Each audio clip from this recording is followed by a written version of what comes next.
Well, here we are. We've crossed the Irish Sea and we're actually very near to the town of Holyhead in Anglesey. In fact, we're dangerously close to RAF Valley, as you can probably tell by the planes going overhead. But you know, we're not going to be fishing at sea here. We have found a little gem because earlier on today we pulled into a campsite and we found this fabulous little lake. And by sheer luck, the owner gave us permission to fish it. Now, this looks like a really interesting place. I can see one or two nice fish swimming around in it. If I look down from the high bank over there, they look like carp, and it's fish we need. The keep net's at 0, the English leg has started, we've got to get to Lowestoft, we need to hit the ground running. Come on, Mick.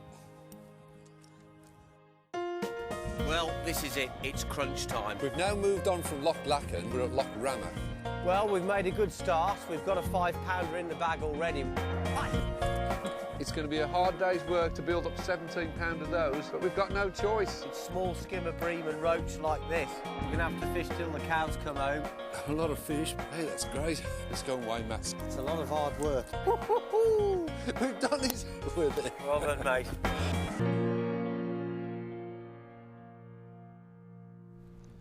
Well, this really is an interesting place because here we are within a mile of the sea, and I certainly didn't expect for us to be so close to the sea and yet still fishing for carp, but we are.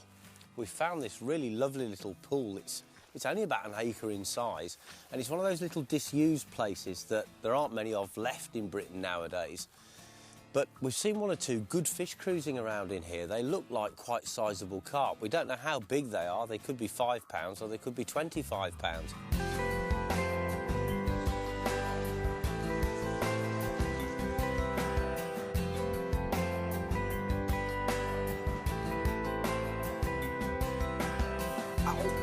How about that?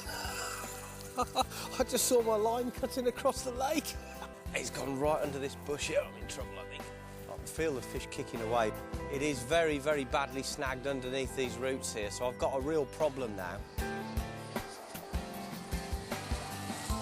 Well, this may seem a little bit silly, but I've plumbed the depth quite extensively across this lake, and I can tell you that it's very, very shallow here in this corner.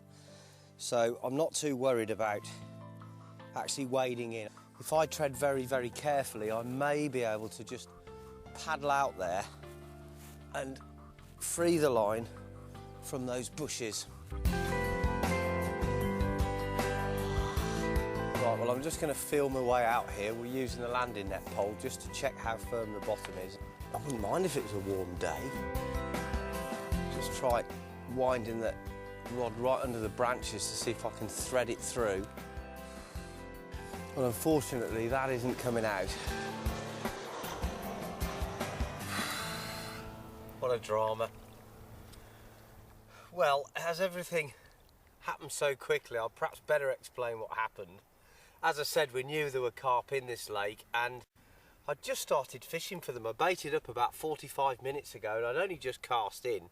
We've got no idea how big the carp go to in here, but they look sizable enough. And then when I was talking to you, I just saw the line whizzing past me, picked up the rod, the fish shot straight round this tree and into the weed bed beyond, literally flew away down there. How it got through so many stems and so many roots, I'll never know.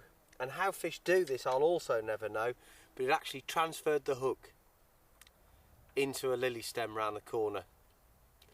So the good news is the fish has got away, it's not towing any tackle.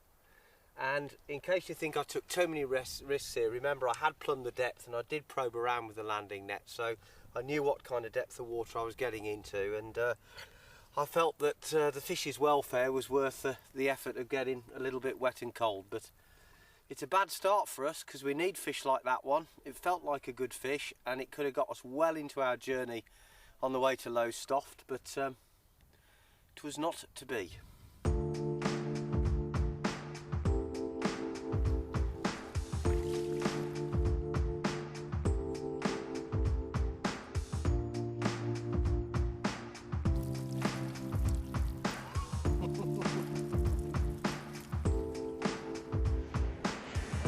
The noise from these jets is unbearable. I didn't hear my alarm go just, but I saw the end of the rod go with a real whack, and something's either picked up the bait or swam across the line. There, it's gone again.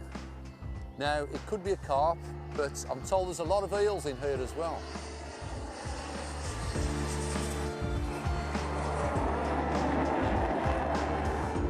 Driving me mad, this noise, but we've just got to catch a fish here because it's about 14 miles to the next venue we think we can catch some fish at. And if we don't catch something, we're stuck here with all this noise. The bottom line is we've had some really terrible weather. It makes the fishing hard. And then at the end of the day, when you get back to the van, you've got to dry all the wet clothes out, the nets and everything. Nothing gets properly dry and, oh, I just love the sun to come out now.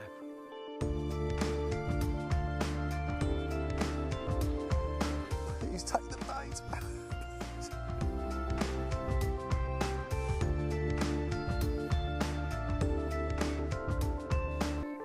Well, we expected a few highs and a few lows in this series, and this is definitely a low. The rain's followed us across from Ireland, and as you can see, we're just getting soaking wet. We're freezing cold, and quite frankly, we're fed up. We just can't get a bite. Matt's got a lovely swim actually in the corner. He's fishing with a float, and that's a nice way to fish these small waters, but I can't really find anywhere to fish because really you need to fish against near cover with the float. So what I've done, I've changed to a ledger setup. I've got one bait right on the far bank, very, very tight to a bush. The other bait I've cast over a rock, over a weed bed, and I'm fishing against some cover there. But been waiting here a couple of hours, nothing's happened, getting colder, getting wetter. We really are struggling, to be frank, and we desperately need some fish. I just hope we can get one before it gets dark.